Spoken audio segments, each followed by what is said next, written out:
Don't feel better about this. Part of the journey is the end.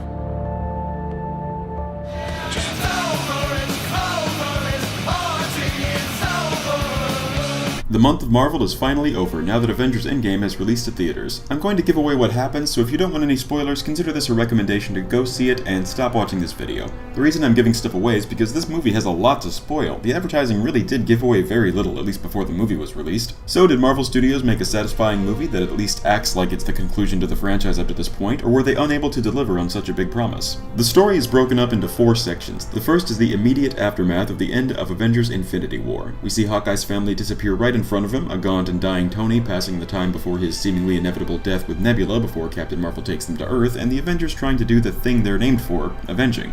A group of them go to Thanos' new home to take the Infinity Gauntlet and undo that time Thanos killed half of all life in the universe. They do basically the same thing that the Avengers and Guardians did on Titan in Avengers Infinity War, only this time they don't mess around. Thor lops off his arm so he can't use the gauntlet, then lops off his head. However, their vengeance is meaningless since the Infinity Stones have been destroyed. The second section is 5 years later. We see the various team members in their new lives as they work together to build a time machine. Some are expected, like Black Widow being depressed and Captain America trying to help other depressed people. Others are surprising, like Bruce Banner and Hulk achieving harmony, and Thor becoming a lazy alcoholic slob. This post-apocalyptic section of the movie is my favorite since it's got no action and it's just all character moments from start to finish. The third section is their time travel adventures. The Avengers try to collect the Infinity Stones from points in the recent past, focusing on situations they were familiar with and times when multiple stones were close to each other. We revisit famous scenes from the franchise and see them in new ways while the characters all deal with how they personally have changed. This is the fan service section of the movie. There are callbacks, tons of jokes, a Captain America mirror match, and some more great character stuff. The movie also makes it clear that time travel is going to work however it needs to for the plot, and that worrying about the ramifications or paradoxes of it is pointless. The final section of the movie occurs when the Avengers actually succeed and bring almost everybody back. Problem is, during the time travel shenanigans, Thanos from 2014 found out about their plan and traveled forward in time to steal the gauntlet, this time intent on wiping out all life. He brought his entire army, and the newly restored Avengers bring theirs. Dividing the movie into 4 sections works pretty well. Everything after the first is a complete surprise, and the time travel segment cuts between 4 or 5 different mini-adventures, which keeps the runtime of 3 hours from feeling as long as it is. The real question is whether or not they were able to portray these characters in satisfying ways and give them satisfying arcs. So let's go through the list of characters. As I did with Avengers Infinity War, I'll quickly go through some characters that are just sort of there before I get into the big ones. Pepper Potts gets to wear some sweet blue Iron Man armor, which I suppose means she's become her comic book superhero identity Rescue. Captain Marvel is barely in the movie at all, even less than I expected her to be, though the awesome moments she gets are among the coolest in the movie. So to everyone worried that Captain Marvel would get too much screen time or plot focus, she gets almost none, and to her fans you at least get to see her do neat stuff in the action scenes with the others. War Machine having a disability that prevents him from walking without the aid of leg braces actually matters in this movie, during a scene where he and Rocket are droning. Speaking of Rocket, while he gets to be paired with Thor again to comedic effect, he's not really doing much of anything either. He reaffirms the belief he expressed in Guardians of the Galaxy 1 that everybody has lost friends and family members and that sadness over that isn't justification for doing something stupid. And seeing Rocket cry and beg for help in the drowning scene is one of the most realistically brutal and uncomfortable scenes in the series since Peter Parker was doing the same trapped under rubble in Homecoming. Peter is as adorably out of his depth as he was in Infinity War, finally getting a hug from Tony Stark that he was denied in Homecoming and having to watch Tony die in front of him just like how Tony watched Peter die in Infinity War. His big moment is activating the Iron Spider suit's instant kill mode, turning his 4 mechanical spider legs into stabby things like he's Devora from Mortal Kombat or something. It's awesome. Gamora is back, this time as Gamora from 2014. Though she betrays Thanos again and befriends Nebula, she doesn't instantly love Star-Lord and doesn't seem to join the Guardians of the Galaxy at the end of the film. Where is she? Ancient warrior and slave owner Valkyrie is appointed Queen of New Asgard, a town of Asgardian refugees set up by Thor. I'm fine with Valkyrie being the queen in spite of my issues with her backstory, but if I had to nitpick, why do they all call her Valkyrie? Her name in the comics is Brunhilde. She is a Valkyrie, she's a Valkyrie. The last one, yeah, but still one of a group. At least they let her have her awesome Pegasus this time. Happy Hogan gets one great moment at the end when Tony's daughter Morgan asks for a cheeseburger. Happy, remembering that a cheeseburger is the first thing Tony wanted after he was rescued from the desert, promises to give her all the cheeseburgers she wants. What a sweet, heartfelt moment. Scarlet Witch gets her great revenge on Thanos for killing Vision. And my least favorite Avenger, Falcon, went up a lot in my mind here. Not only does he get to stab a giant monster with his wings, which is just cool, but it's his callback to the "on your left" line from Captain America the Winter Soldier that starts the most epic moment in the entire movie, possibly the entire MCU. In addition, he's given Captain America's shield at the end of the movie and becomes the new Captain America. At first I wished that Bucky got it instead, but then I thought about it. Not only does Bucky hate fighting, but Falcon has actually been Captain America's sidekick on more adventures than Bucky has, so I'm fine with his choice. Though I do wonder how he's going to operate his wings and the shield at the same time. I didn't read the comics where he had the shield, maybe someone can explain it to me.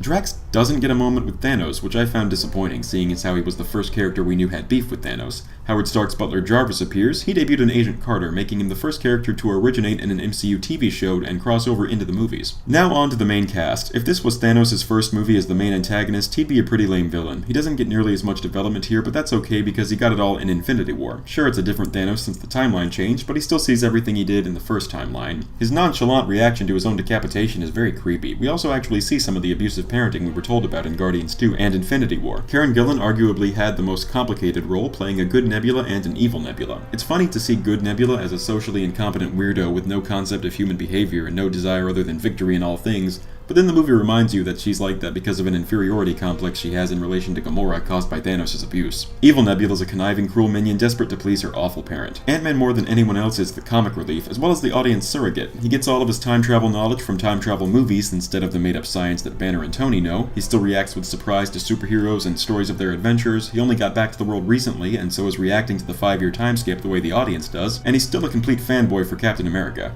I'm glad that he got this amount of focus despite not being an original team member, since he's been around since before Phase 3 started, but only got to be in one scene with half of the broken team in a non-Avengers movie beforehand.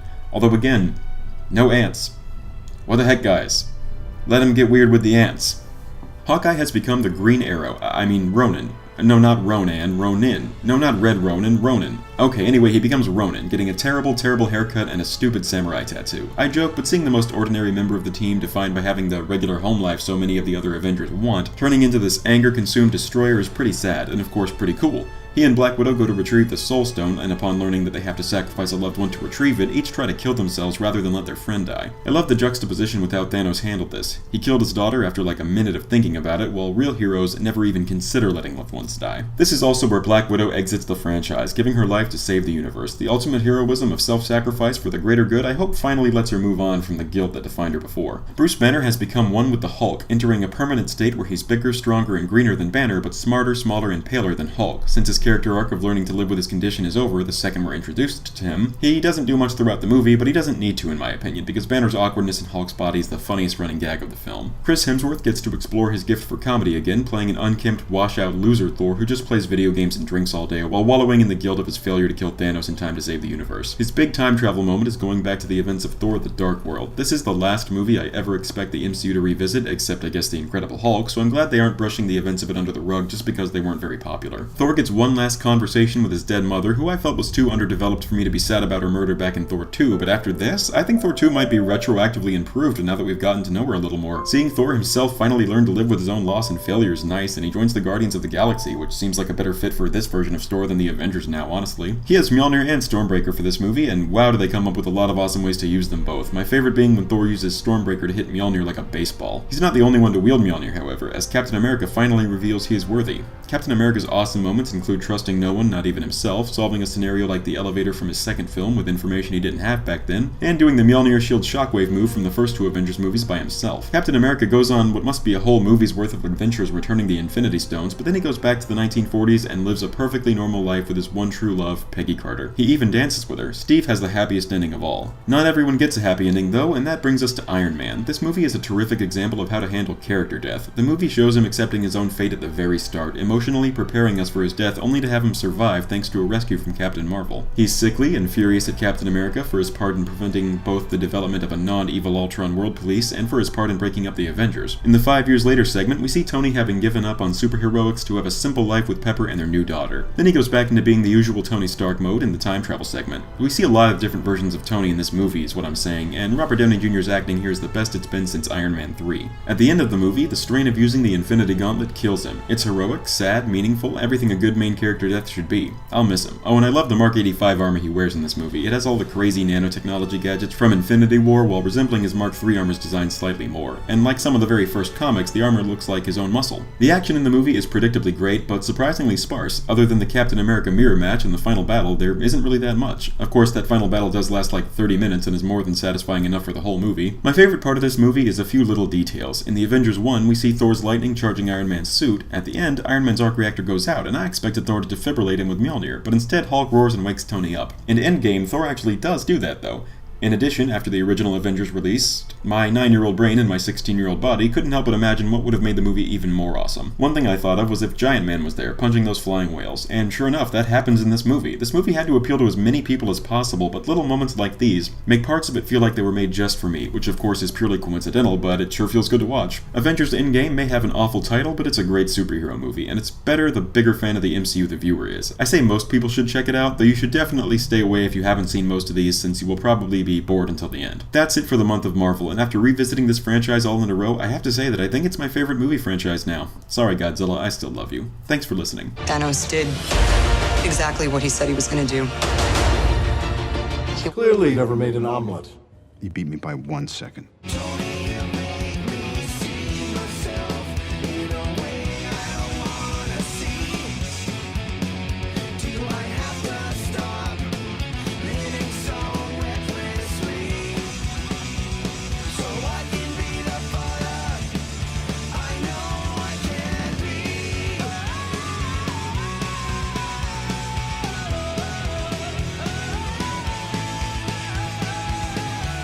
Fittingly, the movie has no end-credits scene. Instead, at the end of the credits, we hear the clanging sound made by Tony Stark as he hammered his first Iron Man mask into shape way back in Iron Man 1 11 years ago. Pretty clearly a reminder that it all started with him and a box of scraps and led to all the stuff we've seen since.